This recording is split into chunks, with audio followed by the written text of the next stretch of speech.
I have a grab bag of questions. I'm going to pass these questions to each individual member to ask of the person next to them. We'll start with Chris to Brian. Okay, Brian, what piece in our entire set list do you rely upon me the most to act as the stable foundation for a successful performance? Which piece do you rely on me the most for a successful performance? I rely on you a lot. I wish we could ask Paul that question. Each of you guys a lot. Let's see. I mean, it's really difficult to pick one because one of the things we were talking about in our masterclass we did this morning was how important visual communication in all chamber music is, right? And so we're constantly doing that. So, I mean, there was one piece on the program, I think, called Whatever Was Lost, where I think there was a lot, maybe the most visual communication going on with the program we did here at Tulane.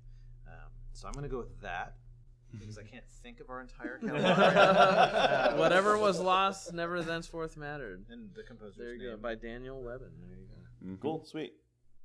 Brian, ask a question of Paul. Paulie, Yes. what piece on this nienteForte program do you think best fits my personality and why? I think best fits your personality and why. That's a good one. You know, I don't want to say the same piece, but I think I might say the same piece. Just the Daniel Webben's Whatever Was Lost, because that piece is complex, like rhythmically, and the way it interlocks. And I know Brian is a very complex person, actually, even though, like, I mean, not in like even though you're qualifying that somehow. Well, no. So what I'm saying is, like, the reason I say this is that Brian has a very calm demeanor, and the middle section of that piece is very much that. And I would say the middle section is what I see as Brian's standard demeanor. Spirit animal. But yeah, totally. But I think the rest of the piece is there's a lot more going on than you show, like, much of the time. And I mean, everybody does this, right? It's like, you know, if I said everything I felt all the time, nobody would want to hang out with me. but what I'm saying is, yeah, Brian has a calm demeanor, but there's a lot going on that it can sometimes, you know, seem complex, can sometimes seem simple in it. But I don't know. I think that piece more so than the rest of them. Definitely not the bombastic drum solo I played, because he's not that outspoken about stuff. So yeah, I think that's the piece. Whatever was lost. Sorry, we're 2 for 2 on that now. That's cool, no worries. Thoughtful response. There's no wrong answers. Paul, ask a question to Brett. If you were to write me a virtuosic solo on any percussion instrument or percussion setup, what instrument would you write it for? And what would the character of the solo be like? We were just talking about that. You definitely got lucky on that. It would be a drum set for sure. Absolutely drum set. Paul's got an enormous amount of chops, but one of the things that Paul has is this drive to just tackle anything. Paul doesn't see anything like, oh man, that's way too hard. He's like, yeah, I'll do that. I mean, when we did a rain tree, he's like, I'll take the vibraphone part. We all know that's incredibly difficult. But he learned it. Not only did he learn it, but he memorized it. Like, whoa.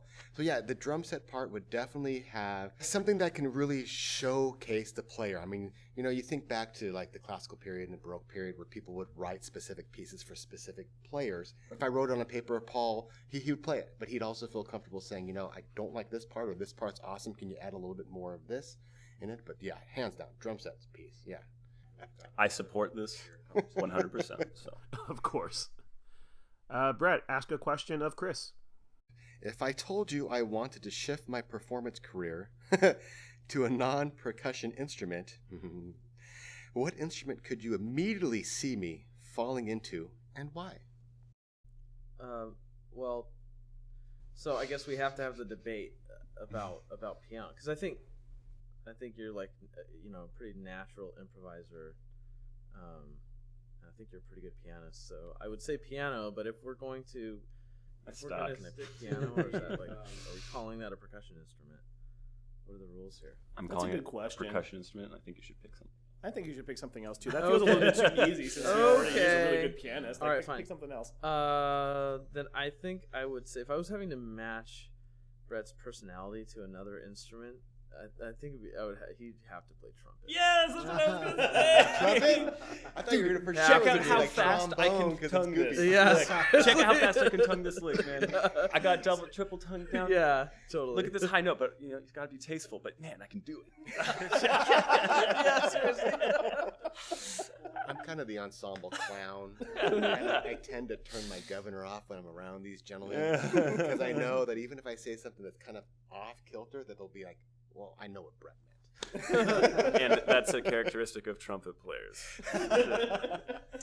I can just imagine Brett just passing out from trying to just rip. Triple high C, yeah. That's awesome. I feel like I know That's a a great lot question. more about you three. Great That was really good questions. Yeah. Thanks, I appreciate that. Yeah, man. I think we're going to wrap this up, but before we say goodbye, tell me what you guys have coming up in the future for the Portland Percussion Group. So, we have our OMSI Planetarium concert doing Michael Gordon's Timber in May. We're playing New Music Gathering in June. And Playing the Northwest Percussion Festival. yeah, we are going to play at the Northwest Percussion Festival as well in April. So, kind of have a few events coming up. Cool. Awesome. Well, thanks again for coming to New Orleans and playing the show here. Thanks for having us. Yeah, thanks for having us. It's been great. nienteForte is celebrating its landmark 10th season, sponsored by the National Performance Network. You can join us in championing contemporary music in New Orleans with a tax-deductible donation. Donating can get you some great perks, including early access to these roundtables, nienteForte posters and programs from our featured performers, signed music scores from our featured composers, and even custom handwritten miniature compositions from composers in the nienteForte community. For more information, go to nienteForte.com/donate.